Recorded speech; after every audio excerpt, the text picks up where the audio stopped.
There is a motorcycle brand that closed its factory in 1977, went through bankruptcy proceedings in 2016, had one of the world's most famous companies buy it, lose over $162 million, and pay to give it back. And right now, you cannot touch their flagship model for under $83,000. That number matters because MV Agusta is not a brand that survived despite failing twice. It is a brand that every powerful organization in motorcycling has panicked to save and still keeps ending up in crisis. 75 world championships will do that to a company's reputation. The question is, how? To understand how we got here, you have to go back to 1945. Count Domenico Agusta founded MV Meccanica Vergara on January 19, 1945 as a side project of his family's aircraft company in Cascina Costa, near Milan. Motorcycles were a commercial insurance policy. Racing was a personal obsession. MV Agusta entered Grand Prix racing in 1952. By 1974, they had won 75 world championships, 38 rider titles, 37 manufacturer titles, the most by any European brand in history, a record that still stands. In 1968, you could walk into the Grand Prix paddock at any circuit in Europe and see one motorcycle with the number 1 on it. It was always MV Agusta.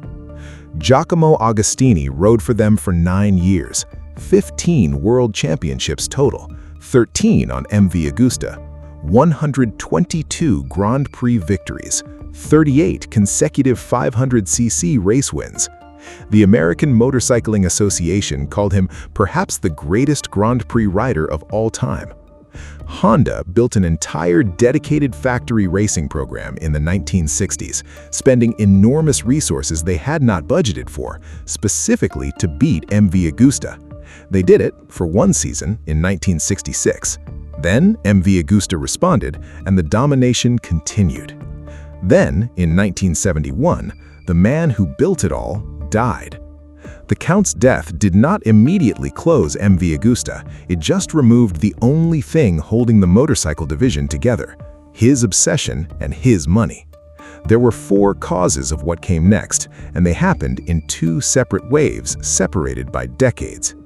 The first cause: without the Count, the racing team wound down by 1975. The motorcycle division followed it into closure in 1977, an 18-year silence. The second cause: the resurrection. In 1982, Claudio Castiglioni, who had built Cagiva into Italy's largest motorcycle manufacturer, acquired the dormant MV Agusta brand. He waited 10 years to use it properly. In 1992, production moved to Lake Varese. He hired Massimo Tamburini, the same designer who had just finished the Ducati 916, and told him to design what he wanted. The F4 prototype debuted at the Milan EICMA show on September 16, 1997. The following year, it was placed in the Guggenheim Museum in New York as part of the Art of the Motorcycle exhibition. The entire 300-unit Series Oro run, $36,995 per bike, pre-sold before a single customer took delivery. The third cause: the Harley chapter. On August 8, 2008, Harley-Davidson purchased 100% of MV Agusta Group for $109 million. 14 months later, they announced they wanted to sell it. By August 2010, according to SEC filings, Harley-Davidson sold MV Agusta back to the Castiglioni family for €3 and contributed €20 million in operating capital to complete the exit. Their total write-down on the transaction? $162.6 million. Think about that for a second. A $109 million purchase turned into a $162.6 million loss in 2 years. Harley paid more to leave the deal than they paid to enter it. The fourth cause: the growth trap. Giovanni Castiglioni, Claudio's son, who inherited control when his father died in 2011, grew MV Agusta's revenues from roughly €30 million to €100 million between 2010 and 2015. He invested approximately €100 million in product development to do it. That is a ratio comparable to a pharmaceutical company.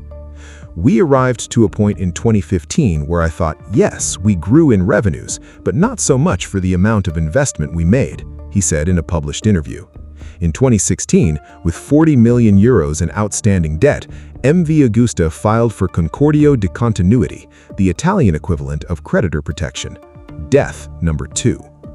But the data has a plot twist, and it arrived from Austria. In 2022, KTM's parent company, Pierer Mobility AG, acquired 25.1% stake in MV Agusta. New capital, access to KTM's North American distribution network. By March 2024, Pierer increased their ownership to 51.1% majority control. MV Agusta had 9 new models in development, their strongest dealer network in years, 219 locations growing to 270. But here's the thing, by late 2024, KTM's parent company, Pierer Mobility AG, entered its own insolvency proceedings. Outstanding debt to creditors of approximately $3 billion. Around 2,000 unsold MV Agusta motorcycles sat in warehouses in Austria. Italian workers accepted a 20% salary cut. In December 2024, an insolvency administrator put KTM's MV Agusta shares up for sale. Timur Sardarov, the previous owner before the KTM transaction, purchased the company back, described only as mid-double-digit millions. The popular narrative here is that MV Agusta keeps failing because it makes expensive motorcycles for a small market. That's not wrong, but it misses the actual pattern. Harley-Davidson collapsed into crisis in 2008, right when they bought MV. Mercedes-AMG's partnership dissolved in 2016, right when MV filed for protection. KTM became bankrupt in 2024, right when they held majority control. MV Agusta didn't fail in isolation. Each time it was absorbed into someone else's crisis. Meanwhile, 2024 was MV Agusta's record sales year. More motorcycles sold than in any previous year in the brand's history. More parts sold. Their after-sales support extended to bikes 7 years old. A brand in crisis, posting its best commercial results ever. So stop the story right here and you'd think MV Agusta keeps failing. But that's not the right question. The right question is why every powerful organization in motorcycling keeps panicking to save them. And the answer is 75 world championships and a motorcycle in the Guggenheim.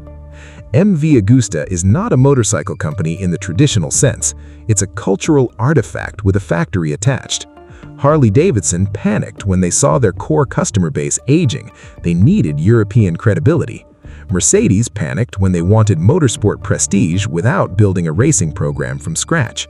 KTM panicked when they needed a premium brand to anchor a global expansion.